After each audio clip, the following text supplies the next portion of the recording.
Welcome to your weekly program, BelAhdan, the show that believes lawns was my first cultural experience in this country. I know Lawns is celebrating the 75th anniversary now, and I asked about telling a story, and everybody telling the story. So I had a story with Lawns that was published at the Star and Tribune. I'm not lying, right there.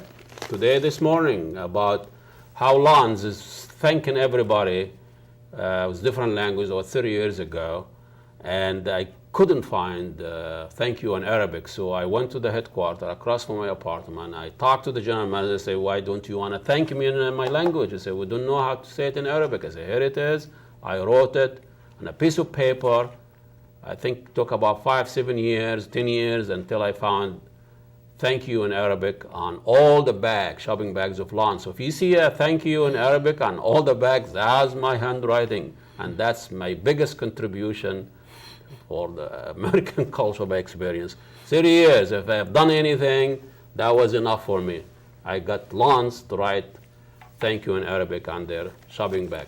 But anyway, talking about community activism, and I know as an immigrant, Somali, getting big, and a lot of now activism in the Somali community and the Muslim community, but we will neglect the mainstream other people who are really active, and they're making this country better. You know, those people who are, you know, working from behind the scene and try to make this country better. We have here our guest today. We have Kristina Gronquist, and she is, lifelong Minneapolis resident with a decades-long history of community engagement, including variety of career and non-profit organization. And she lost a lot of things. She was endorsed by the 5th District at the Green Party representative, and we know what the Green Party stands for, and she's done a lot of non-profit organization, and I'm always fascinated by those people who really work hard, they don't give up,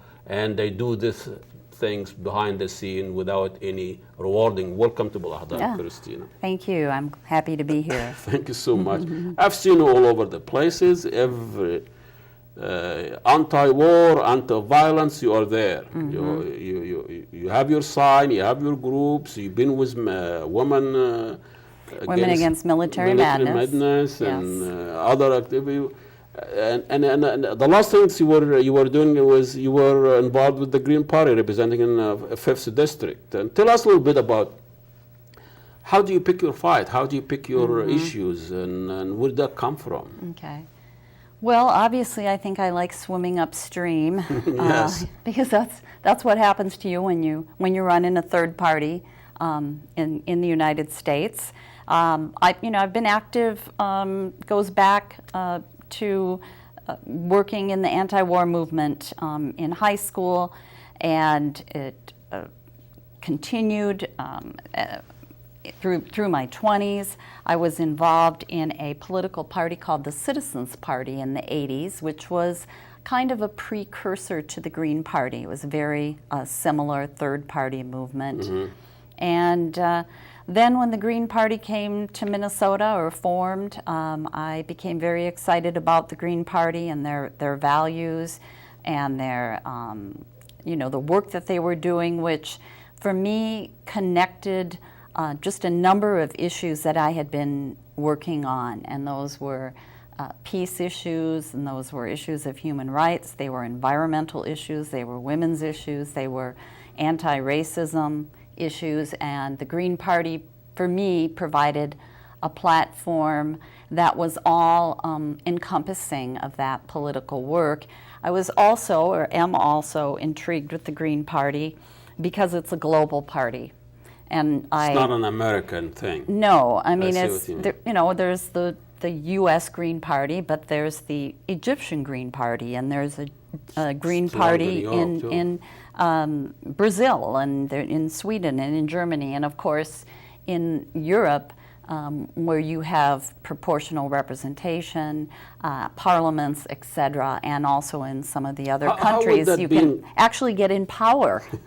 But how would that an average American probably will be leery and worried about something that's global, something is international, something is non-American? You know, we have this xenophobia about something coming out of outside. I mean, Kerry, because Clinton got some education from Oxford, I mean, we think he is foreigner. Would the Green Party will be a mainstream party one day when it has a global flavor in it? It's hard to say. I try to remain hopeful. I mean, to be honest with you, sometimes I worry that the forces that you're talking about are stronger than the forces of peace and international. There is no money in peace. Yeah, apparently not. No. But I remain hopeful, and I do think that many U.S. citizens are understanding that we're a global system. We're part of a global economy, and climate change is global. And we always talk about the global economy and globalization. So we need to talk about that with our political our political systems as well, and look at political systems that don't really see borders, since borders are constructed, man-made, barriers. It's an interesting point, because when we talk about the West, the free world, capitalism, this is the global ideas, global construct, the global reality and global economic system. But when we talk about the global issues like the Green Party or the labor movement, everybody Rush Limbaugh is going to stand and say those are whatever, and the people on the right, they look at it as foreigner and Americans. Right. I find it very ironic that in capitalism, capital can flow freely across borders. It can go anywhere, but somehow labor can't.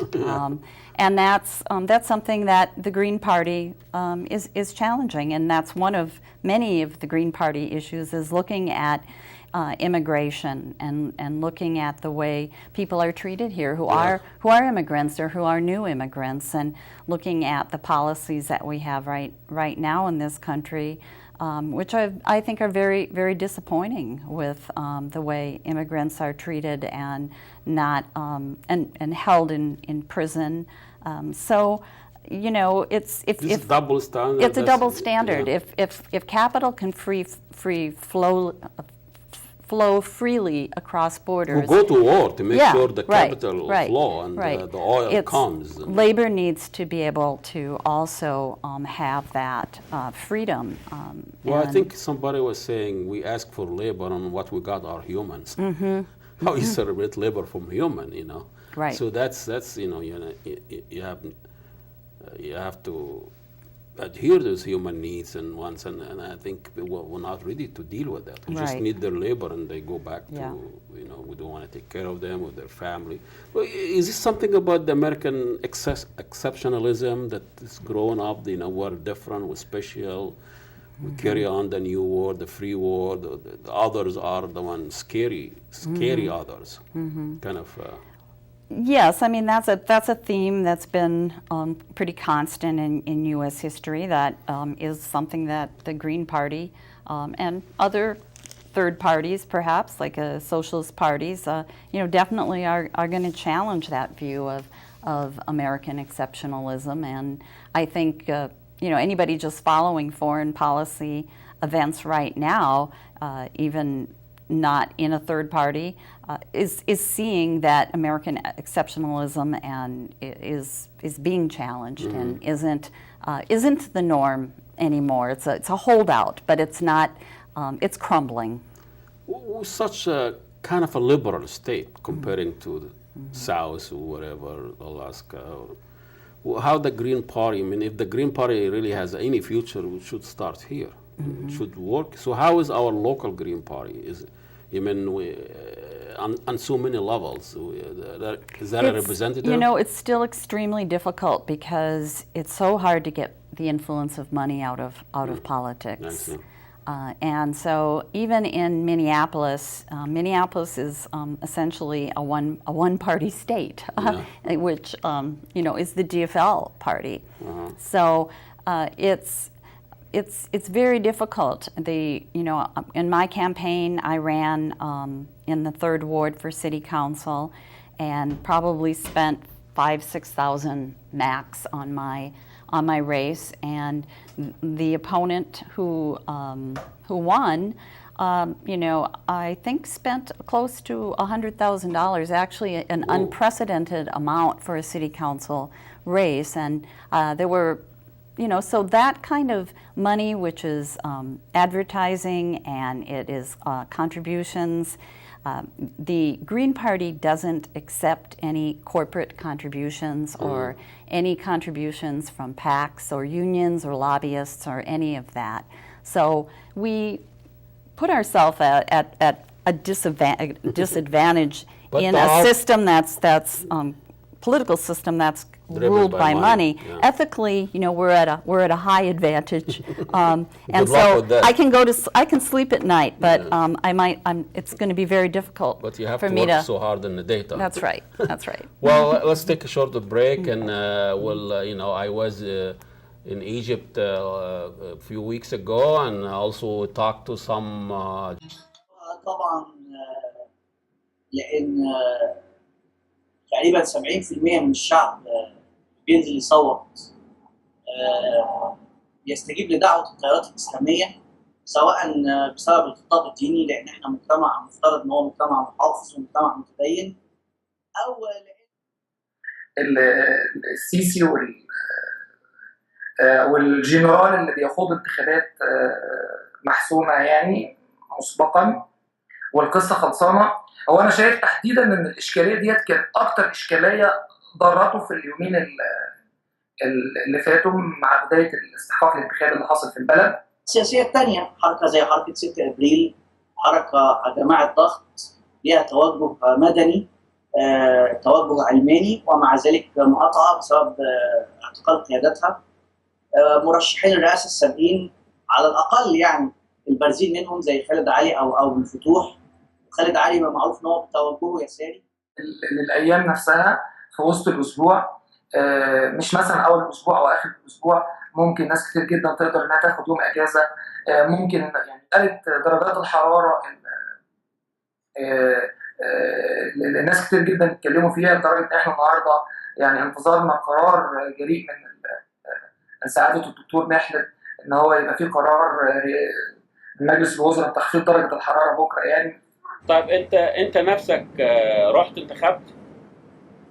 لا طبعا، انا طبعا مقتنع بفكره المقاطعه، وفكره المقاطعه بتفقد النظام شرعيته. طبعا انا ما نزلتش انتخبت لان دي مسرحيه ومعروف النتيجه بتاعتها. بالنسبه لان انا اخويا معتقل، فكل الحاجات بقى الدم والقتل والتفكير بالحاجات اللي حصلت كلها ظاهره قدامي. ان الجيش اخطا نفس الخطا اللي عمله الاخوان، ان هم رشحوا ممثل في الرئاسه. اعتقد ان السيسي هيخسر تاريخه، وحسني مبارك قبل كده خسر تاريخه العسكري وكان من قاده حرب اكتوبر لما قعد في السلطه وما قدرش يحل المشاكل وتورط في الفساد. المشهد بالنسبه لي ان كان من الافضل ان المشيع فتح السيسي كان ينتهي عند المرحله اللي هو انتهى عليها، ونشتغل سياسه او نقدم طرح تاني مختلف. الناس لو ما كانش الجيش والعسكر اتدخلوا كان ممكن ده كفيل ان محمد مرسي يستجيب للشعب ويدعو لانتخابات مبكره او يتنحى. يعني طب هو حمدين صباحي هيقدم ايه؟ وايه المشروع اللي عنده اللي هو هيقدمه؟ حتى صمتنا بيرعبكم، فلنراقب بصمت. والعسكر ما اتدخلوش، اللي عملوا الاخوان في 80 سنه كانوا هيهدموه باخطائهم الجسيمه. يعني الجيل بتاعي كله وصل للقناعه ديت ان احنا كلنا بنتلاعب بينا، احنا ما بنرسمش مستقبل بلد ولا بنرسم مستقبلنا، احنا اللي بيترسم لنا وبالطريقه اللي هم عايزينها.